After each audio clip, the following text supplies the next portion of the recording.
Hey, Fred, I wanted to ask about your front court. They obviously saw limited playing time in the two games against Maryland. Was that mostly just because of matchups, or did it have to do with Derek's conditioning coming back off the break? Or I guess what was the reason behind that? And do you anticipate them being more involved going forward? Yeah, a big part of it was Derek's condition, and we made the decision of not to take any chances and sat him in the second half of that first game, and then second game, we're just gradually going to get him back going again, and then it also had a lot of it had to do with how Maryland plays. They play smaller than pretty much every team in the league. They did in the Minnesota game before our first game with them. They went to that smaller lineup, so that had something to do with it as well. But yeah, they're going to have to be a big part. All three of those guys are going to have to be ready. We're playing, I think, as good a big as any in the country tomorrow, with Williams and then Edie off the bench. They just pose so many problems. They throw it into them most possessions, and we're going to have all three of those guys ready to come in. Just keep fresh bodies on them to try to slow them down as much as we can. Chris Bassinet.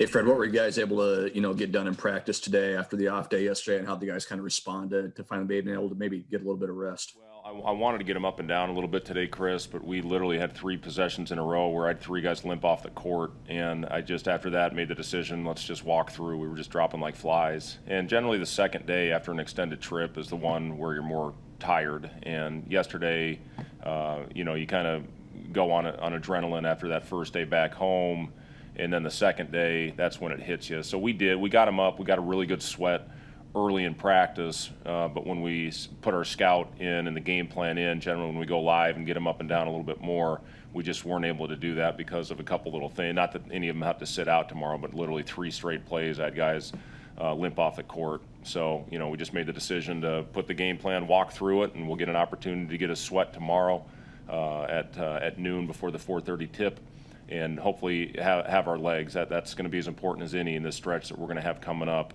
is to try to keep them as fresh as possible. Sam McEwen. Hey, Fred.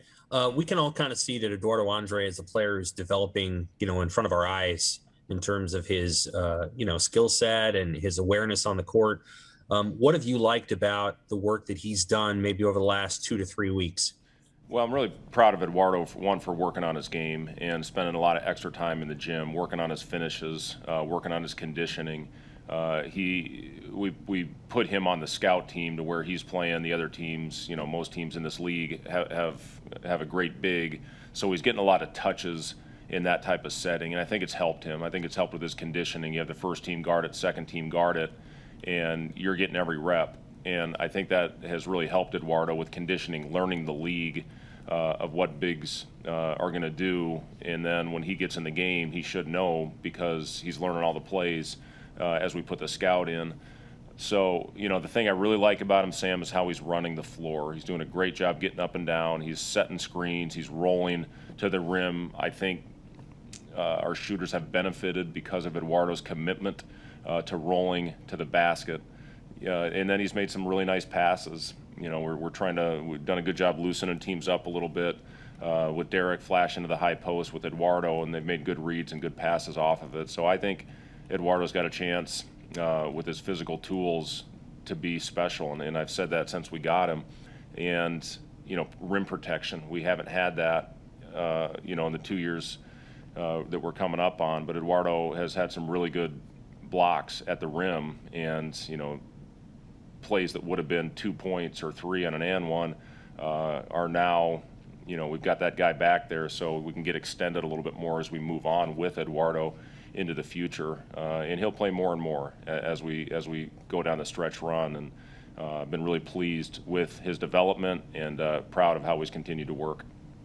I have a question, one more about him. Offensively, how long does it take players generally to develop those post moves and their confidence in finishing at the rim? I think we've all seen Ivan come a ways in his journey, but he still has a ways to go.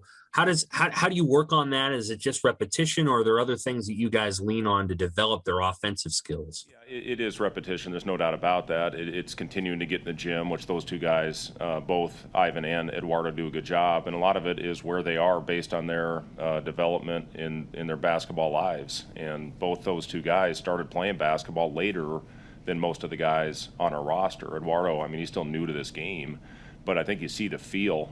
I think he's going to develop into a nice shooter. He's got a nice high release point. You saw, I think, my Penn State or in one of those games, he stepped up and knocked down 2 free throws with no hesitation. And, I think he's going to have a chance to be a very good shooter because of his mechanics. But, again, as you talked about, Sam, the repetition with the players, especially the ones that didn't grow up with this game. Eduardo grew up playing a lot of soccer, and I think that's why he's got great feet. But he's got a chance to be a really good one because, again, of his athleticism. You can't teach a 7'7", almost 7'5" wingspan, and then the way that he is coming along with his skill set. Jacob Padilla? Trey's been struggling a bit the last handful of games. What have you seen from him on film, and what can you do to help him pull himself out of that slump? You said Trey? Yes. Yeah. Trey is, I think he'd probably be the first one to say right now that he is probably struggling a little bit with his confidence. And, the things that we worked this morning before practice, on some things to get him closer to the line on some of his shots. He's shooting his threes, 4 or 5 feet behind the line right now. He's gathering. He's had some really good takes to the basket. He just hasn't finished them. Some of that is he's gathering the ball a step or two outside of where he should. So, watching some of those things, Trey was probably the best player that we had going into the break. He was phenomenal, and he'd really, I think, figured out when to attack and kind of when to back off a little bit and get us into an action. And then it's taken not only Trey but all of our guys. It's going to take time as they work their way back into shape, after the shutdown that we had. So, it's affected some of them more than it has others. But, Trey, we still want him to continue to be aggressive. I thought his 2 threes in the first half were right on, and unfortunately they didn't go in. So I think he was almost 45% from 3-point line before the shutdown happened. So it's just getting that rhythm back, having a game where he sees the ball go through the hoop, and hopefully getting some confidence back. Eric Olson? Hey, Fred, did you happen to see what Juwan Howard said yesterday about not liking the idea of playing back-to-back nights? And if not, I just wanted to see if you have an interpretation of it where he said that every program's different. We're a lot different from Nebraska and Maryland. I'll just leave it like that. Did you hear that, and how do you interpret that? Well, I interpret it a couple different ways. One, and listen, I have the utmost respect for Juwan Howard. I always have. He's a guy that I know. I tried to hire him when I was in Chicago when I got the Bulls job, and I admired him as a player. He's doing obviously unbelievable things at Michigan, but I said it the other night after the game. Our programs are in 2 completely different places right now. We're in a beginning stages of a rebuild, and he's right now a team that's going to compete for a championship. So for us, these games are all very meaningful for the development of our players. You've seen what it's done for Eduardo, to get more action and more games. So to me, the more games we can play, the better it's going to be. Now, the one thing I don't want is for it to affect long-term health. And we talk to our training staff and our medical staff about that, and try to make sure that the guys, make it through these last however many games we're going to play, on what the Big Ten gives us. But it's important for us to get games where our guys can continue to develop and get opportunity. The other thing, I can't say I blame what they're trying to do over there, and the last thing I'd say is, for me, I'm going to talk about what's best for our program. And, I would hope all the other coaches would do the same thing. Thank you. Tom Chattel? Hey, Fred, I want to ask you about fans. It's been a crazy year, obviously.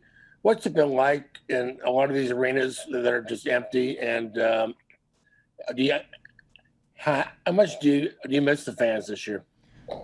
Well, yeah, I mean, it's obviously our league has the best fan bases in the country, and to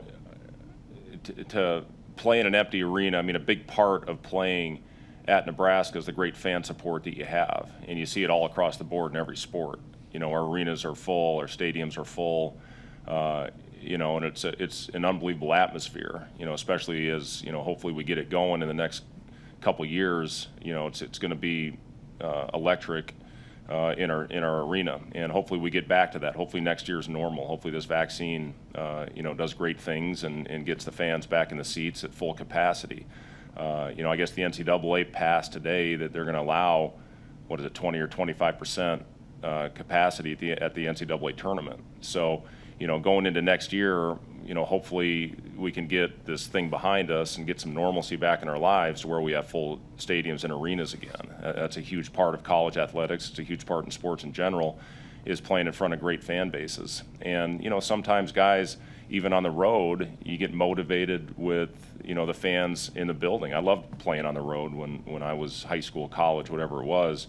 You can use all that stuff as motivation. So it's been tough, Tom, but it's the same for everybody. It's not like somebody has an advantage more than somebody else because there's no fans. There's a couple of conferences that are allowing a little bit, 1,200 or 1,500, 2,000, whatever it is. But the Big Ten has made the decision to not allow anybody in the building besides families, and some schools don't even allow that. It's obviously it's not ideal, but with what we're living in and trying to get through right now, it's the thing that makes the most sense. And then, like I said, hopefully next year we get back to some normalcy. Connor Happer. Coach, I'm curious about your kind of approach over the last stretch of the season here. Do you have a set goals or things you want to accomplish before the season ends, or is it more of like just a game? It's coming so fast that it's a game-to-game thing, and you're just trying to find wins wherever you can? Well, the biggest thing is we're just trying to take it day by day right now, and that's what you have to do when you have as crazy a stretch as we've had. And you play the 7 games in 12 days in 5 states, and as I said, when you have that type of stretch where you're traveling that much, the first day you feel okay, and today, I thought our guys were pretty wiped out. Part of this conditioning and training to get our guys ready is to make sure they're as fresh as they possibly can be so they can play to the best of their abilities. You're not going to be able to play, and I thought you saw that in the Maryland game. We were as poor defensively as we have been in a long time, and I think a lot of that had to do with just the mental fatigue that we had with the stretch that we were finishing up, and we weren't talking like we had been. We got lost on several occasions. 2 guys went with the same guy. They were getting all kinds of looks, and to me, the way we had been defending, that had a lot to do with the fatigue element. So it's about getting hopefully back mentally sharp and physically where you have the legs to play complete game. We're playing a hell of a team tomorrow in Purdue, and every game the rest of the way in this league, it's going to be very difficult. So we're going to try to do everything we can to get our players ready. The other thing is development. Playing some more of the guys that maybe haven't gotten a great opportunity to this point. To hopefully see what we have going into next year. That's going to be an important part of our future. I feel great about our future with our recruiting class. With some of the players, that certainly will be back. Going into next year. With Bryce McGowan's. With Wilhelm Breidenbach and with Keisha. I think we got 3 players that can absolutely help us, and then you got some continuity, which we have not had to this point. So, with the continuity of the players that have been in it, you can see we're getting a little more comfortable with it as the season goes on.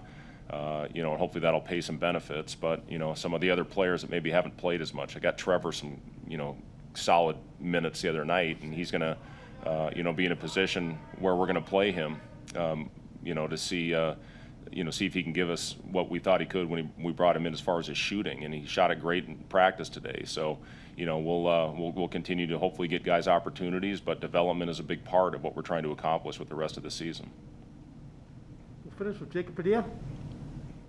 Purdue's got a good mix of veterans and young guys in the rotation. What kind of challenges do you think they'll present to you guys? Yeah, they're They do a great job. You see the pace that they run their actions with is as good as any in the country. And, Matt Painter, I think, does a phenomenal job with his team and the actions that he runs, not only to get his bigs touches on the blocks, but also the actions that he runs for his shooters coming off screens.